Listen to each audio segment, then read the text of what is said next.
என் கண்களையும் என் மீட்பும் ஆகிய கர்த்தாவே, என் நாவின் சொற்களும் இங்கு அமர்ந்திருக்கின்ற எங்கள் அனைவருடைய இருதயத்தின் தியானமும் உம்முடைய சமூகத்தில் மட்டுமே பிரதியாய் இருப்பதாக. ஆமென்.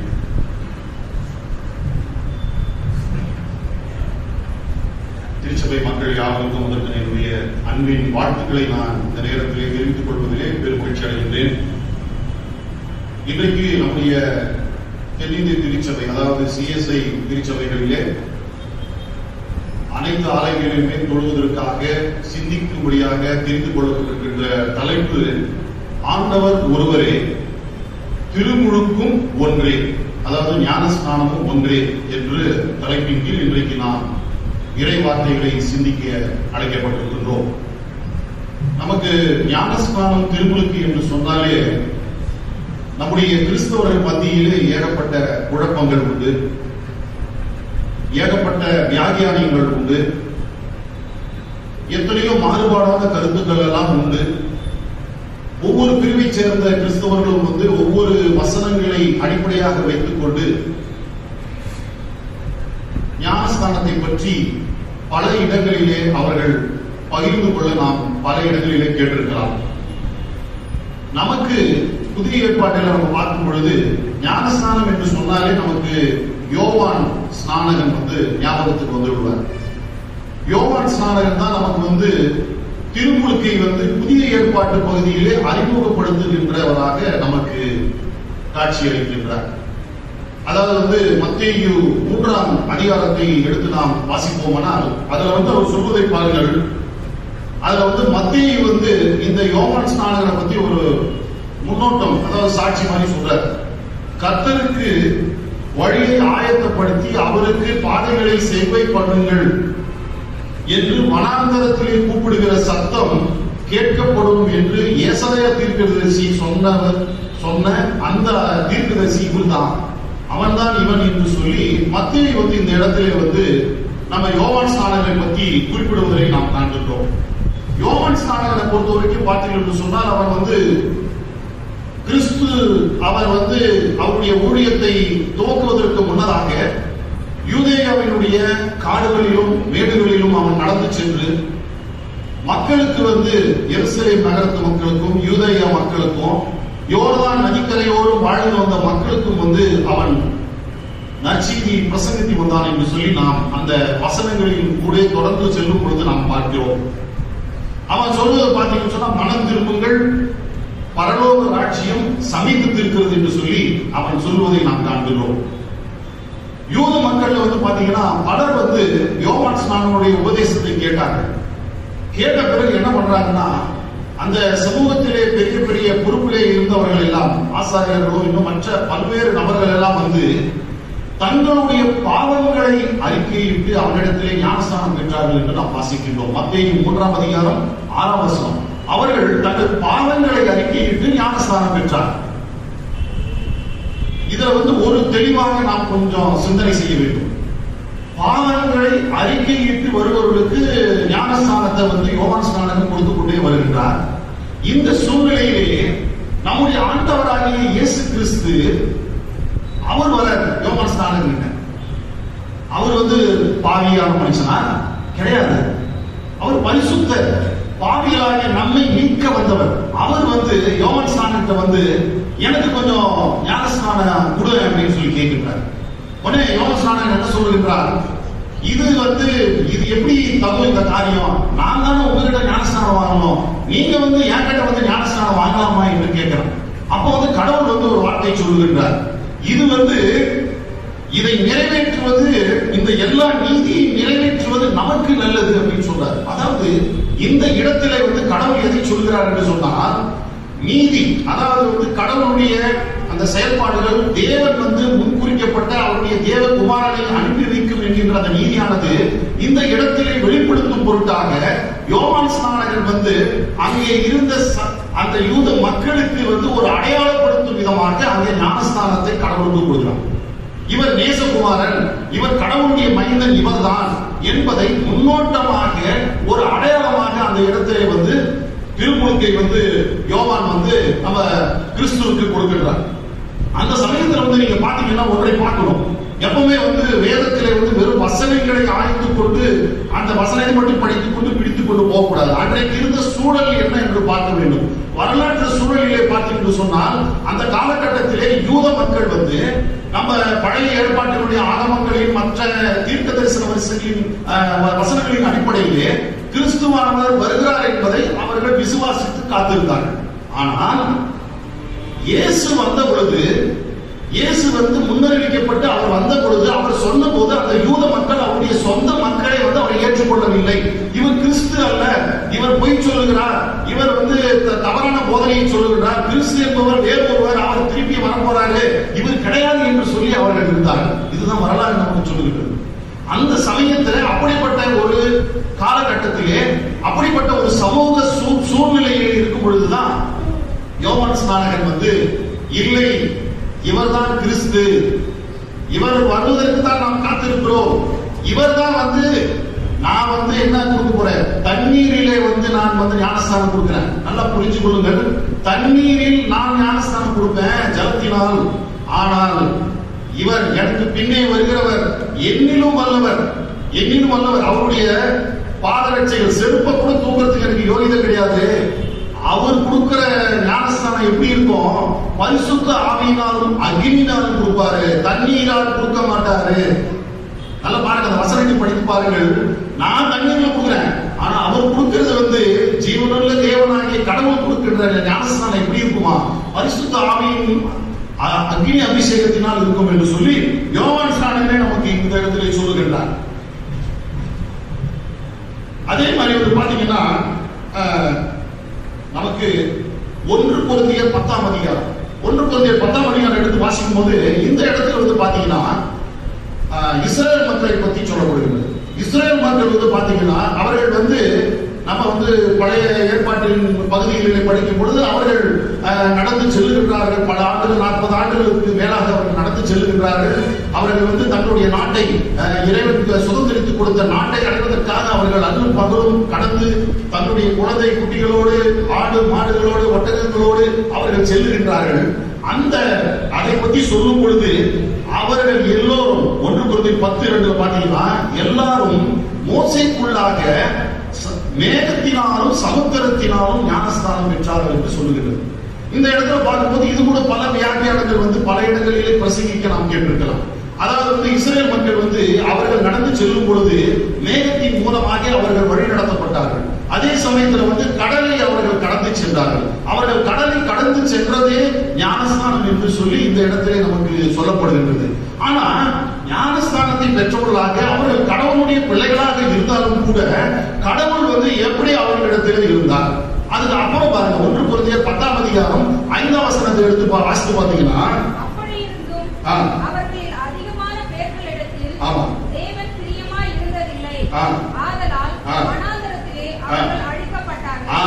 பாருங்க, அவர்களில் அதிகமான பேர்களிடத்தில் தேவன் பிரியமாய் இருந்ததில்லை. அவங்க கடவுளுடைய பிள்ளைகள் தான், இஸ்ரேல் மக்கள் தான், நம்முடைய மக்கள் தான். அவங்க வந்து வனாந்தரத்தில் அவர்களை அழித்து போட்டார். நிறைய பேரை ஏன் அழித்தாரு? அவர்கள் வந்து அவருடைய பாதைகளை விட்டு வெளியே வந்தார்கள், வழி தவறி போனார்கள், சொரூபங்களை விக்கிரகங்களை வணங்கினார்கள், தேவனுக்கு ஒவ்வாத காரியங்களை செய்தார்கள். இத்தனை காரியங்களையும் செய்துவிட்டு அவர் வந்து என்னுடைய மக்கள் தான் அப்படின்னு சொல்லிட்டு அவர் வந்து கோபப்படும் பொழுது அவர் அழித்து போட்டார். ஆக நாம் வந்து இப்போ எப்படி பாத்தீங்கன்னா இன்றைய சூழ்நிலையில வந்து நாம் வாழ்வது எப்படி என்பதை மறந்து விட்டு வெறுமனே வந்து நாம் எப்படி போயிட்டு இருக்கோம்னா வெறுமனே வந்து திருமுழுக்கை மட்டும் பேசிக்கொண்டு அதன் பின்னே சென்று கொண்டிருக்கின்றோம். திருமுழுக்கு என்பது, ஞானஸ்தானம் என்பது ஒரு அடையாளமே தவிர அது ரட்சிப்புக்கு அது மாத்திரமே வழிகாட்டும் என்று நினைப்பது மிகவும் தவறான ஒரு போதனையாகும். இதிலே நாம் வந்து ரொம்ப தெளிவாகவே இருக்கும். பொதுவா வந்து நமக்கு பாத்தீங்கன்னா ஞானஸ்தானத்தை குறித்து நமக்கு வந்து அடிக்கடி பேசப்படுகிற ஒரு வசனம் வந்து பாத்தீங்கன்னா மார்க் 16:16 வாசிக்க பாருங்க. மார்க் 16:16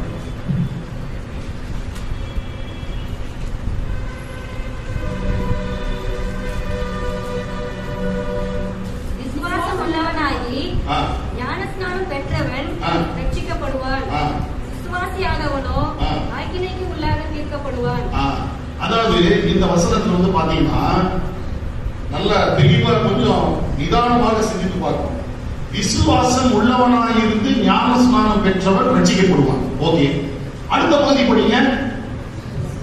விசுவாசியாதவனும் ஆக்கினைக்குள்ளாக தீர்க்கப்படுவான். ஆனா இந்த வசனங்கள் பல இடங்களிலே பல வேறு பிரிவுகளிலே பேசும் பொழுது எப்படி சொல்றாங்கன்னா, பொதுவா இதை படித்துட்டு என்ன சொல்றாங்கன்னா, நீங்கள் ஞானஸ்நானம் பெறலன்னா ஆக்கினைக்குள்ளாக தீர்க்கப்படுவீர்கள் வசனத்தை சொல்லுவாங்க. ஆனா கடவுள் அப்படி சொல்லல. நல்லா திருப்பி படிச்சு பாருங்க. 2வது பகுதி, விசுவாசியாதவன் மட்டும்தான் ஆக்கினைக்குள்ளாக தீர்க்கப்படுவான். அந்த இடத்துல நீங்க ஞானஸ்நானம் நீங்க எடுக்கலன்னா நீங்க ஆக்கினைக்குள்ளாக தீர்க்கப்படுவாய் என்று கிறிஸ்து சொல்லவில்லை. அந்த வார்த்தைகளை சொல்லாத வார்த்தைகளை இன்றைக்கு நம்ம நாமளே கற்பனை பண்ணிக்கொண்டு பல பேர் நினைத்துக் கொண்டு பல தவறான ஒரு சிந்தனைகளிலே இன்றைக்கு நாம் போக தலைப்பட்டிருக்கிறோம். இதில் நம்ம ரொம்ப தெளிவாக நாம் இருக்க வேண்டும். கிறிஸ்துனுடைய சீஷர்கள் நாம் எழுதலாம். 12 சீஷர்கள் இருக்கு. 12 சீஷர்களை அவர்கள் செய்து கொண்டிருந்த தொழில்கள், அவங்க எந்த நிலையில எங்க உட்கார்ந்து இருந்தாங்களோ, குடும்பத்துல எங்கே இருந்தாங்களோ, கடவுள் போறாரு, அவங்க அப்படியே கூப்பிடுறாரு, வா எனக்கு பின்னாடி வா, நீ எழுந்து வா என் பின்னாடி வா, கூட்டிட்டே போறாரு. அப்படி கூட்டிட்டே போறாரு. 12 பேரையும் அப்படிதான் சேர்த்தாரு. 12 பேரையும் அப்படிதான் சேர்த்தாரு. அவரு 12 பேரையுமே அவர் திருமுழுக்கு கொடுத்து அப்புறம் கூட்டிட்டு போனான்னு சொல்லி வேதாகமத்துல எங்கேயுமே பதிவுகள் கிடையாது. மீண்டும் மீண்டும் சொல்கின்றேன், திருமுழுக்கு என்பது ஒரு அடையாளம் தான். அது குழந்தை ஞானஸ்தானமா இருக்கலாம், இல்ல முழுக்கு ஞானஸ்தானமா இருக்கலாம், எப்படியெல்லாம் இருந்துட்டு போலாம். ஆனா அந்த ஞானஸ்தானம் என்பது ஒரு அடையாளம். கிறிஸ்துவனுடைய தொழுவத்திற்குள்ளே இணைக்கப்பட்டவர்கள் என்பதற்கான ஒரு அடையாளம் அது. ஆனா அந்த அடையாளம் தான் ரட்சிப்புக்கு ஏதுவானது என்று நினைப்போமானால் அதான் ஒரு கேள்விக்குறி வருகிறது. சீசர்களை பத்தி பார்க்கும் பொழுது மத்திய 10ஆம் அதிகாரம், இந்த 10ஆம் அதிகாரத்தை நீங்க பாத்தீங்கன்னா வீட்டுல போய் மொத்தம் நீங்க வாசித்து பாருங்க, நிதானமாக வாசித்து பாருங்க. அதுல 5ஆம் அதிகாரத்துல 10ஆம் அதிகாரம் 5ஆம் வசனத்துல பாருங்க, அவர் சொல்றாரு, என்ன சொல்றாரு பாருங்க, இந்த 12 அதாவது 12 சீசரையும் இயேசு அனுப்புகையில் அவங்க அனுப்புறாரு உள்ளே. அவர்களுக்கு கட்டளையிட்டு ஆர்டர் போடுறாரு, நீங்க ஊழியத்துக்கு போங்க. அவங்க 12 பேரை ரெடி பண்றாரு, சொல்றாரு. 6ஆம் வசனத்திலிருந்து 42ஆம் வசனம் வரைக்கும் பாருங்க. எங்கேயாவது அவர் திருமுழுக்கை முன்னிலைப்படுத்தி பிரஸ்தாபப்படுத்தி இப்படி நீ போய் கொடுக்கணும்னு எங்கேயுமே சொல்லல. அந்த உபதேசம் எல்லாம் வீட்டுல போய் தயவு செய்து எடுத்து படித்து பாருங்கள். மத்திய 10ஆம் அதிகாரம் நமக்கு நல்ல தெளிவை இருந்தோம். அவர் எப்பவுமே அவனுக்கு அந்த போதனையை அந்த மாதிரி கொடுத்ததாக நமக்கு வேதத்திலே எங்கேயுமே பதிவுகள் கிடையாது. வேதத்தை நாம் ஆராய்ந்து அறியும் பொழுது நாம எப்பவுமே ஒரு வசனத்தை மாத்திரம் பார்த்துவிட்டு அந்த ஒரு வசனத்தின் அடிப்படையிலே மட்டும் சிந்திக்க கூடாது. அது தொடர்புடைய வரலாற்று சூழல்கள், அது எந்த சூழ்நிலையிலே எந்த நிலையிலே கிறிஸ்துவால் சொல்லப்பட்டது அல்லது பக்தர்களால் சொல்லப்பட்டது அல்லது அவருடைய சீசர்களால் சொல்லப்பட்டது என்பதை ஆய்ந்து அதன் பிறகுதான் நம்ம அதை பற்றி நாம் முடிவெடுக்கிறோம். அப்படித்தான் இந்த சூழ்நிலையை கூட நாம கடந்து செல்கிறோம். அதே மாதிரி பாத்தீங்கன்னா அவரு ஏராளமான அற்புதங்களை செய்தார். அவருடைய காலத்திலே, அவர் வாழ்ந்த காலத்திலே, அவர் ஊழியம் செய்த காலத்திலே ஏராளமான அற்புதங்கள்.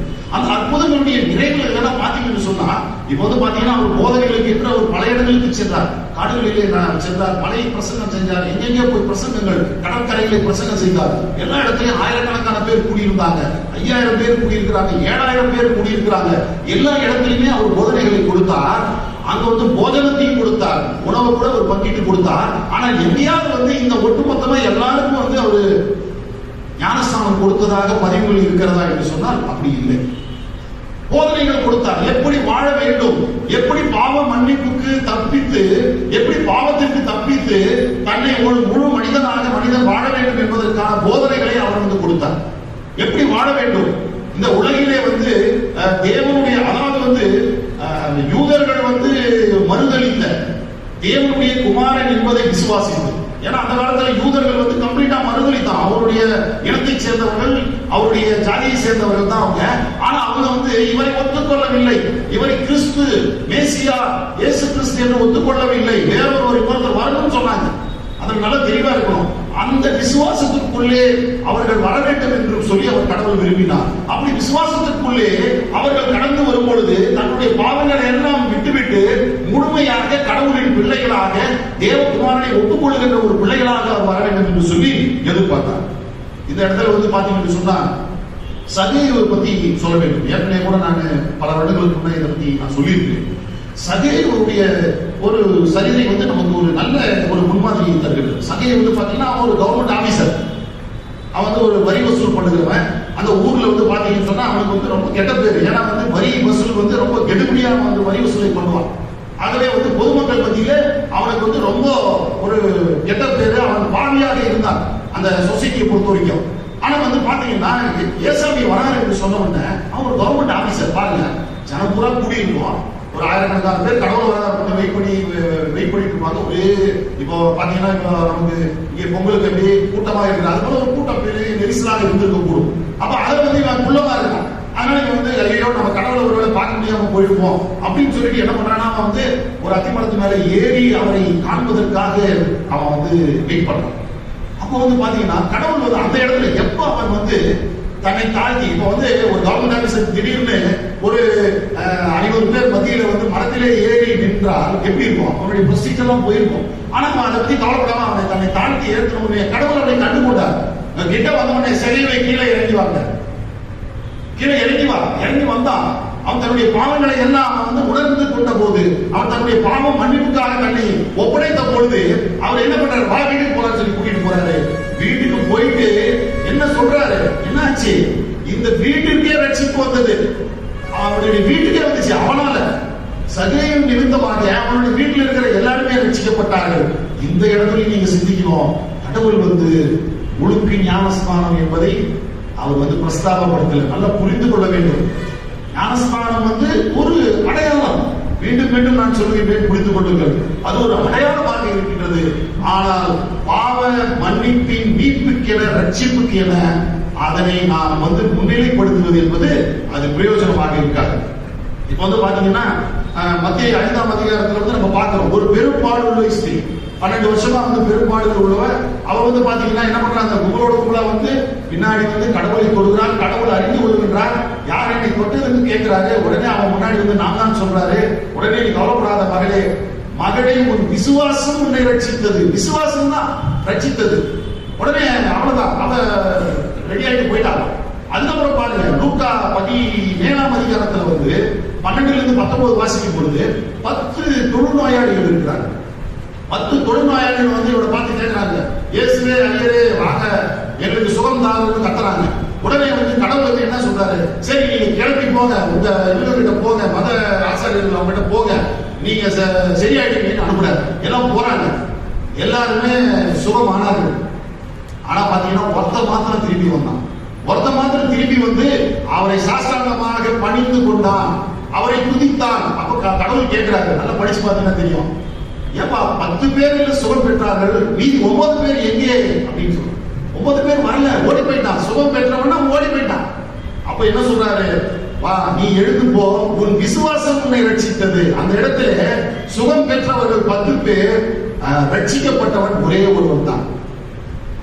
நல்ல தெளிவா புரிந்து கொள்ள வேண்டும். ரட்சிப்பு வேறு, இது வேறு. இது ரெண்டையும் ரொம்ப அந்த லைனை வந்து ரொம்ப கரெக்டா நம்ம ஃபாலோ பண்ணணும். அதே மாதிரி வந்து பாத்தீங்கன்னா லூக்கா 18ஆம் அதிகாரம், அந்த எரிகோவின் அந்த மதில் சூழலே ஒரு பிச்சைக்காரன், அவன் வந்து கண் பார்வையற்றவன், விழிகளை இழந்தவன், அவன் கதறி கொண்டு இருக்கிறான். அவனையும் கூட கடவுள் வந்து அந்த இடத்துல நீ பார்வை அடையாக உன் விசுவாசம் உன்னை ரட்சித்தது. விசுவாசம், கடவுள் நீ தேவகுமாரன் என்கின்ற அந்த விசுவாசத்தின் அடிப்படையிலே நம்முடைய பாவங்களை விட்டு வெளியே வரும் பொழுது ஒரு முன்மாதிரியான வாழ்க்கையை வாழும்போது கடவுள் நம்மை தேர்ந்தெடுத்துக் கொள்கின்றார். அப்பதான் வந்து அந்த மறுமையின் ராஜ்யத்தை நாம் வந்து அடைய முடியும். அது இல்லாம வந்து வெறுமனே இந்த வெளிப்புற அடையாளங்கள் எல்லாம் நான் இப்படி இருக்கு அப்படி இருக்குன்னு சொல்வதால், இந்த மாதிரி சடங்காச்சாரங்களை செய்வதால் வந்து நாம வந்து கடவுளுடைய ராஜ்யத்தை நிச்சயமானது அடைய முடியாது. இன்றைக்கு வாசிக்க கேட்ட யோவான் 10ஆம் அதிகாரம் 14ஆம் வசனம், இந்த தொழுவத்தில் உள்ளவைகள் அல்லாமல் வேறே ஆடுகளும் உண்டு, அவைகளையும் நான் கொண்டு வர வேண்டும், அவைகள் என் சத்தத்திற்கு செவி கொடுக்கும், அப்பொழுது ஒரே மந்தையும் மேய்ப்பொழுமாகும் அப்படின்னு கடவுள் சொல்ற. இங்க வந்து நம்ம நல்லா தெளிவாக இதை ஒரு ஒப்புமையோடு நான் சொல்ல விரும்புகிறேன். கிறிஸ்துவின் தொழுவத்திலே அவரது பராமரிப்பிலே அடைக்கப்பட்ட ஆடுகளான வருகிறோம். கிறிஸ்துவனுடைய ஆடுகள். இப்ப நம்ம இங்க உட்கார்ந்து இருக்கின்ற விசுவாசத்திலே கடவுளால் இணைக்கப்பட்டு அவர் ஒரே குமாரன் என்று அவரை விசுவாசித்து பாவம் மன்னிப்புக்கென்று அவர் ரத்தம் சிந்தினார் என்பதை ஏற்றுக்கொண்ட நாம் யாவரும் வந்து அடைக்கப்பட்ட பட்டியிலே தொழுவத்திலே இருக்கின்ற ஆடுகளா நம்மளா இருந்தோம். நம்முடைய குழந்தைகள் எல்லாம் இந்த தொழுவத்திலே நாம் கடவுளுடைய பிள்ளைகளாக இருக்கும் போது பிறக்கின்ற ஆட்டுக்குட்டிகளாக இருக்கின்றார்கள். அந்த ஆட்டுக்குட்டிகளாகிய பிள்ளைகளை வந்து கடவுளுடைய பயத்திலும் அவருடைய வேத வசனத்தின் அடிப்படையிலும் பரிசுத்தமாக அவர்களை வளர்த்தெடுக்க வேண்டிய பொறுப்பு நமக்கு இருக்கின்றது. இது ஒரு பாயிண்ட். இது இல்லாம இந்த தொழுவத்தில் அல்லாமல் வேற ஆடுகள் எனக்கு இருக்குதுன்னு சொல்றாரு. அதாவது இப்ப வெளியே இருப்பவர்கள், வெளியே வந்து கடவுளை அறியாமல், கடவுளை புரியாமல், கடவுளை தூஷித்து இருக்கின்ற எத்தனையோ ஆடுகள் வந்து இன்னைக்கு வெளியே இருக்கின்றது. அந்த ஆடுகளும் கூட என்னை விசுவாசித்து இங்கே உள்ளே வர வேண்டும் என்று சொல்லி கடவுள் விரும்புகிறார். அப்போ அந்த வெளியிலிருந்து ஒரு ஆடு வரணும். அது காட்டில சுத்தி கொண்ட ஆடாக இருக்கலாம், இல்லை நாட்டில சுத்தி கொண்டிருக்கின்ற ஆடாக இருக்கலாம். பல அசுத்தங்களிலே பல இடங்களிலே கடந்து அது சென்று கொண்டிருக்கும்.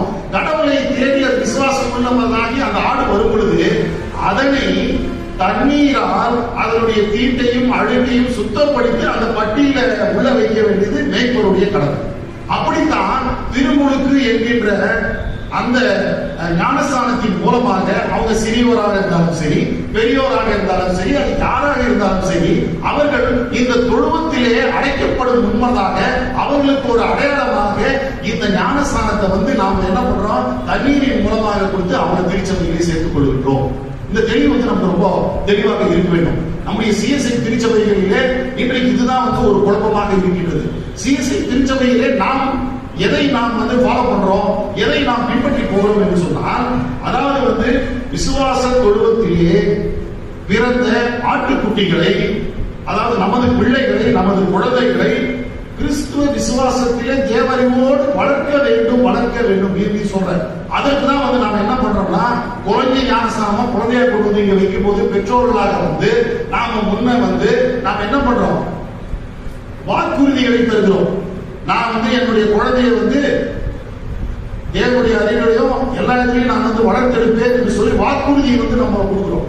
வாக்குறுதி கொடுத்துட்டு அதுக்கப்புறம் என்ன பண்றோம்னா, இந்த தொழுவத்துக்கு உள்ளே இருக்கின்ற ஆடுகளாக நாம் வந்து நம்ம பிள்ளைகளை வந்து தேவ பயத்திலே, அறிவிலே, பரிசுத்தத்திலே, ஒழுக்கத்திலே வளர்க்க வேண்டும். வளர்த்த பிறகு அவர்களுக்கு ஒரு குறிப்பிட்ட வயது வரும் பொழுது, 15 வயசு 16 வயது ஆகும் பொழுது, அவர்கள் அந்த புரிந்து கொள்வதை வரும்போது வேதத்தினுடைய அறிவை அவர்களுக்கு புகட்டி அவர்களை தயார்படுத்தி திருநிலைப்படுத்தி அவங்க என்ன பண்றோம், அதுக்கப்புறம் இந்த தேவனுடைய சந்நிதியிலே வந்து அவர்கள் தேவனுடைய அப்பத்தையும் திராட்சரசத்தையும் அவர்கள் பெற்றுக்கொள்ளும்படியாக, அவருடைய திருப்பலியாக அதை ஏற்றுக்கொள்ளும்படியாக அவர்களை ஆயத்தப்படுத்துவோம். இதுதான் நமக்கு கொடுத்திருக்கிற கான்செப்ட்.